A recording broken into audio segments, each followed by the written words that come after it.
Bem-vindo a Conversas Cristãs, o nosso espaço pequenino em que nós comentamos aquilo que são as notícias que vão aparecendo nos jornais e nas televisões, mas do ponto de vista de um cristão, pensando nelas pela perspectiva de alguém que acredita na Bíblia e que se guia por ela.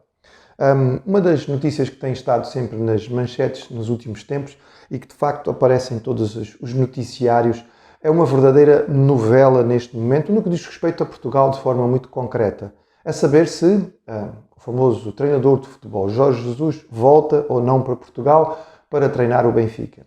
Bem, esta é realmente uma notícia que está constantemente a dar informação. As pessoas discutem ou não o seu sucesso como treinador de futebol no Brasil. Não vamos aqui entrar na discussão do que diz respeito ao plano desportivo. De facto, foi muito bem sucedido. Não vamos entrar aqui nos pormenores do porquê ou não. A verdade é que foi. E uma das coisas que nós, como cristãos, aprendemos é reconhecer o valor das pessoas e valorizá-las por aquilo que elas são e por aquilo que elas fazem. De facto, depois de ser muito criticado e se colocar em muita dúvida aquilo que ele poderia fazer numa nova realidade que ele ainda não conhecia, o facto é que ele tinha alvos e os seus objetivos eram muito significativos, eram muito elevados do ponto de vista desportivo, e ele conseguiu atingi-los. E como tal, nós temos que reconhecê-lo. Foi extremamente bem sucedido, como alguns dos imigrantes portugueses que foram para outros lugares do mundo, no caso no Brasil, sendo ele um imigrante de luxo, teve muito sucesso. Isto justifica toda a sua arrogância já conhecida, não de agora, do seu tempo em Portugal? Certamente não. E aqui nós começamos a entrar nos aspectos que nos fazem pensar um pouco como cristãos nisto tudo. Justifica-se todo o interesse público em relação a esta informação? De facto, esta é uma notícia de interesse nacional ao ponto de ser cabeça de jornal ou estar nas primeiras páginas, nas capas das informações? Realmente isto diz respeito a cada um de nós? Bem, nós sabemos que o futebol é um desporto que move paixões e que interessa uma parte grande da população e as pessoas acompanham de forma muito significativa, mas será que justifica tudo isto que está a acontecer? Bem, a verdade é que os jornais vão colocando de forma bastante patente os valores que estão envolvidos em todas estas negociações. E eu creio que nós temos que reconhecer de forma tranquila, sem exagero, mas precisamos reconhecê-lo, que na crise atual que vivemos, mesmo antes dela, mas na crise atual que nós vivemos, estes valores são verdadeiramente escandalosos. É algo que deve nos fazer, sem dúvida, pensar. Como é que se pode, no meio deste momento de tanta tribulação e dificuldade, onde nós temos empresas a falir, onde nós estamos a discutir a sobrevivência das famílias, estar a ter como capa do jornal uma discussão a respeito de milhões e milhões de salário para alguém que vai fazer uma coisa que de facto tem muito pouca utilidade para a humanidade? Recentemente nós vivemos uma época de quarentena. Ficamos fechados em casa. E uma das coisas que devíamos ter aprendido durante a quarentena é o valor do trabalho das pessoas.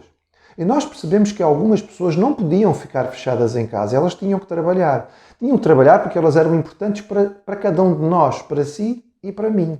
Nós precisávamos que os motoristas que abastecem os supermercados e as lojas continuassem a funcionar. Nós precisávamos que os lixeiros que tomam conta de levar o lixo que nós produzimos a cada dia continuassem a trabalhar. Ou seja, havia uma quantidade de pessoas que normalmente são muito pouco valorizadas e que eram essenciais à vida.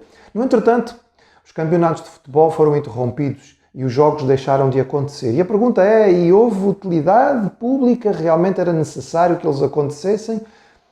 Na prática, eles não fizeram falta. Sim, aqueles que são fanáticos por futebol e que precisam de ver os jogos constantemente, foram assistir os jogos dos outros anos anteriores, porque estavam a ser passados constantemente na televisão. Mas para a população, de forma geral e significativa, era necessário?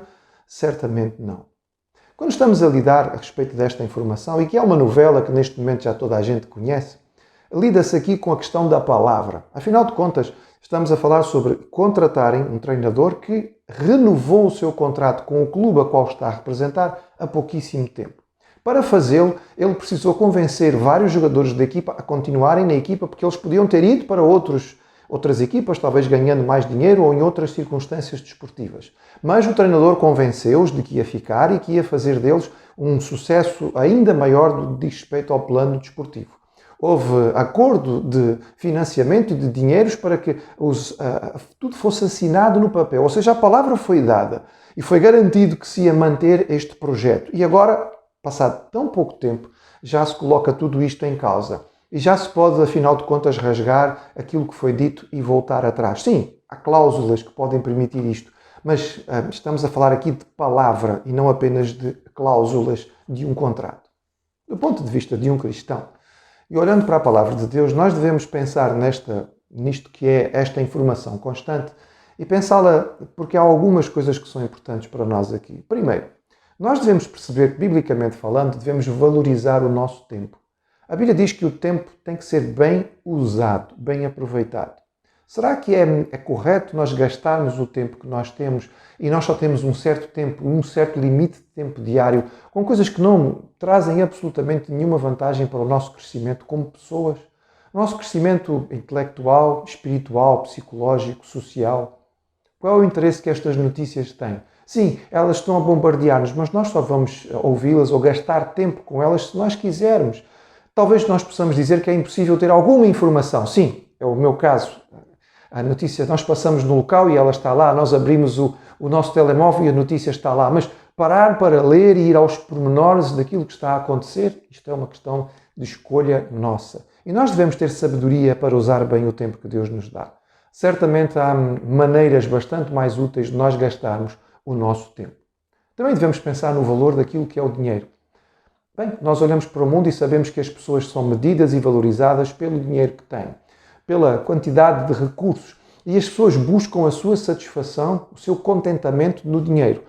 A palavra de Deus nos diz que aquele que conhece a Deus já descobriu que a verdadeira paz, e esta paz, quando falamos em paz no contexto bíblico, é a paz do Antigo Testamento, a palavra shalom do hebraico, não é apenas paz no sentido de não haver conflito, é muito mais do que isto.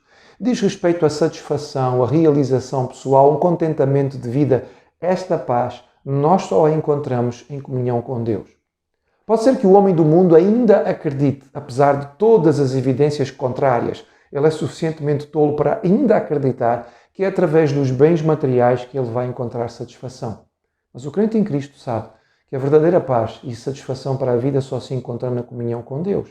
E, portanto, estas negociações de fortunas fazem-nos pensar que nós precisamos ser gratos a Deus por aquilo que temos. Devemos aprender a viver com o suficiente e devemos aprender biblicamente o valor de contribuir para aqueles que têm menos, porque ao fazer isto nós nos aproximamos do nosso Deus, nós ficamos mais parecidos com Ele. Por último, nós devemos olhar para esta situação e pensar no que é a palavra. Até há muito pouco tempo, as pessoas não precisavam assinar papéis. Bastava haver uma palavra, um aperto de mão. E depois disto, aquilo que tinha sido dito não ia ser voltado atrás. E as pessoas eram conhecidas pela sua palavra. Foi fulano que disse. Não, se ele disse, nós podemos ter certeza absoluta de que aquilo que foi dito vai ser feito. Mas tem alguma coisa escrita? Não. Foi preciso chamar um advogado? Não. Foi preciso colocar cláusulas? Não. A palavra de uma pessoa é suficiente. O Senhor Jesus nos ensinou que o nosso discurso devia ser feito de tal forma a não manipular o sentimento dos outros. Mas quando nós dissemos alguma coisa, ela vai ser. Se eu disse sim, é sim. Se eu disse não, é não. E eu não preciso acrescentar juramentos e cláusulas a tudo aquilo que foi falado. O mundo precisa de mais pessoas, homens, mulheres, jovens, até crianças, cuja palavra seja de valor. Que aquilo que dizem seja algo de confiança. E diante desta informação, desta novela, nós podemos pensar nisto no que diz respeito a nós mesmos. Queremos e devemos ser pessoas de palavra. Talvez não seja muito fácil encontrá-los, mas o crente em Cristo não faz parte da maioria. Mas ele é sal, ele é luz, ele é diferente. Ele é chamado a ser santo porque o seu Deus é santo.